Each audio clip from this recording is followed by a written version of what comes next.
Hello guys, आज का topic है क्वालिटेटिव क्रेडिट कंट्रोल, यानी कि गुणात्मक साख नियंत्रण, जिसे चयनात्मक साख नियंत्रण भी कहा जाता है। पिछले वीडियो में हमने परिमाणात्मक यानी कि क्वांटिटेटिव क्रेडिट कंट्रोल के मेथड्स आपको बताए थे। आज बताएंगे हम क्वालिटेटिव क्रेडिट कंट्रोल।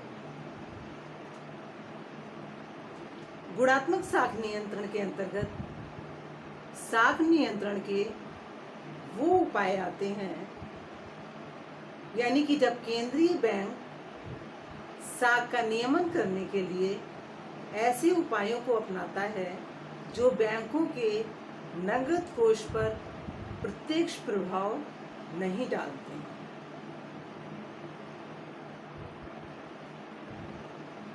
नकद कोष पर प्रत्यक्ष प्रभाव डाले बिना ही साख की मात्रा का नियमन करते हैं, उन्हें कहते हैं क्वालिटेटिव क्रेडिट कंट्रोल। ये जो उपाय होते हैं ये संपूर्ण अर्थव्यवस्था को प्रभावित नहीं करते हैं, बल्कि अर्थव्यवस्था के चुने हुए क्षेत्रों में साख को नियंत्रित करते हैं। जिन क्षेत्रों में अधिक साख की आवश्यकता है उनमें अधिक साख दिया जाना है, और जिसमें कम साख की आवश्यकता है, कम ऋण की आवश्यकता है, कम पैसे की आवश्यकता है, वहाँ पे कम साख देना, ये इस मेथड का उद्देश्य होता है। चुने हुए क्षेत्रों में जिन क्षेत्रों को विकसित करने की आवश्यकता है उन क्षेत्रों में ज़्यादा पैसा लगाना, उनके लिए ज़्यादा उधार सुविधाएं देना, और जिनमें कम सुधार की आवश्यकता है उनके लिए कम उधार की सुविधा देना, ये कहलाता है चयनात्मक या गुणात्मक साख नियंत्रण। आइए अब हम देखेंगे कि इसके अंतर्गत कौन कौन से मेथड्स आते हैं। केंद्रीय बैंक चयनात्मक साख नियंत्रण के लिए कई विधियों का प्रयोग कर सकता है। उसमें से पहला मेथड है साख की राशनिंग।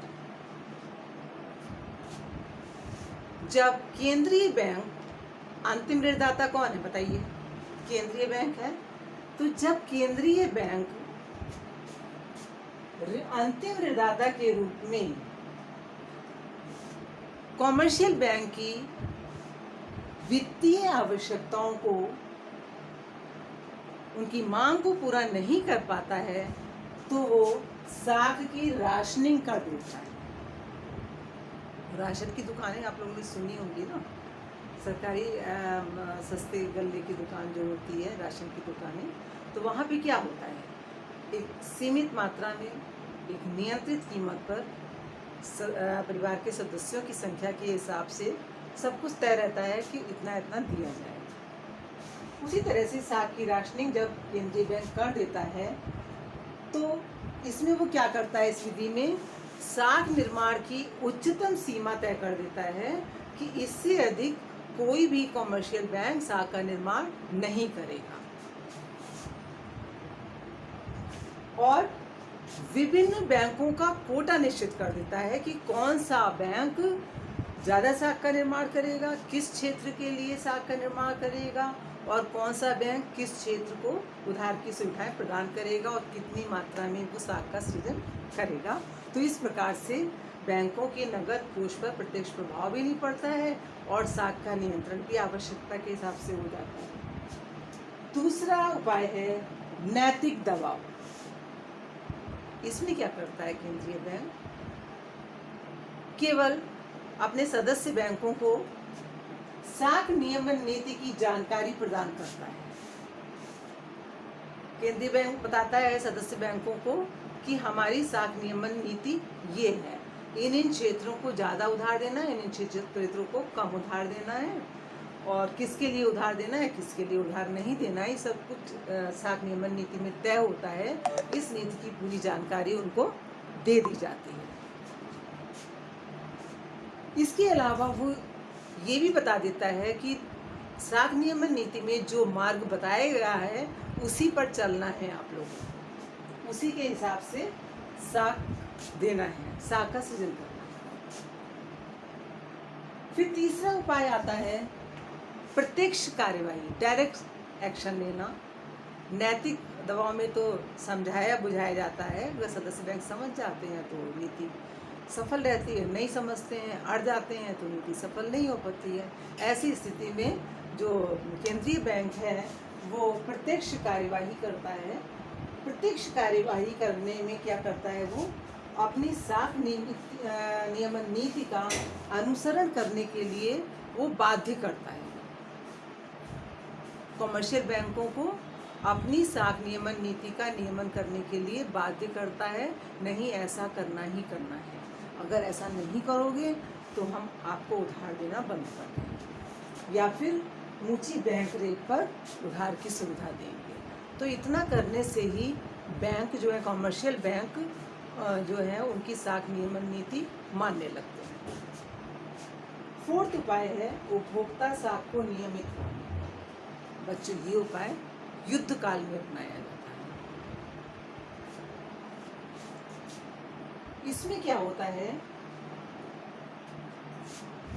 केंद्रीय बैंक व्यापारिक बैंकों से, सदस्य बैंकों से ये कहता है कि वो उपभोक्ताओं को एकदम से लोन ना दें, बल्कि थोड़ा थोड़ा करके उधार की सुविधा दें और आवश्यक वस्तुओं के लिए ही ऋण दें, अनावश्यक वस्तुओं को खरीदने के लिए लोन ना दें।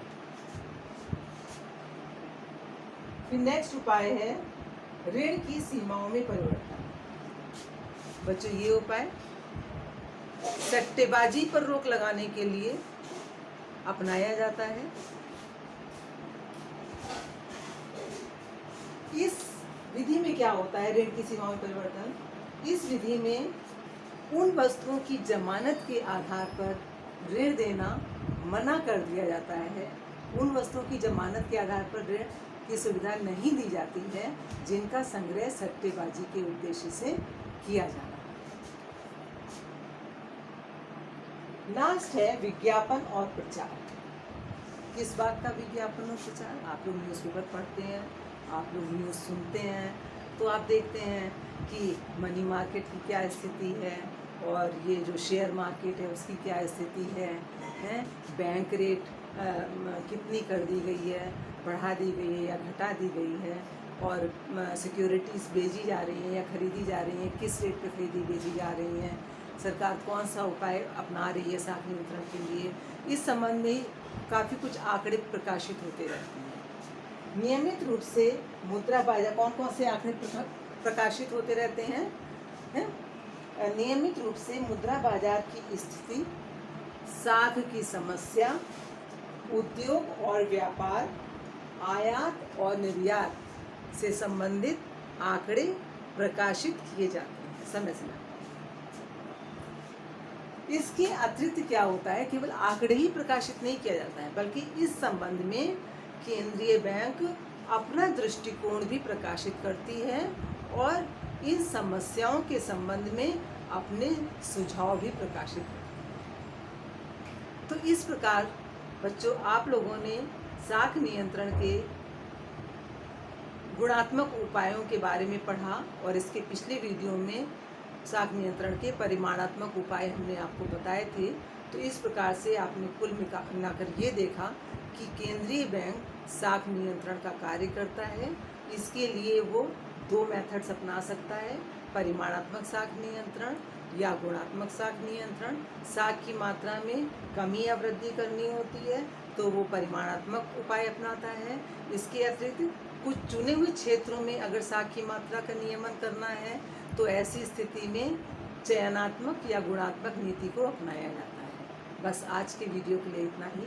Thank you.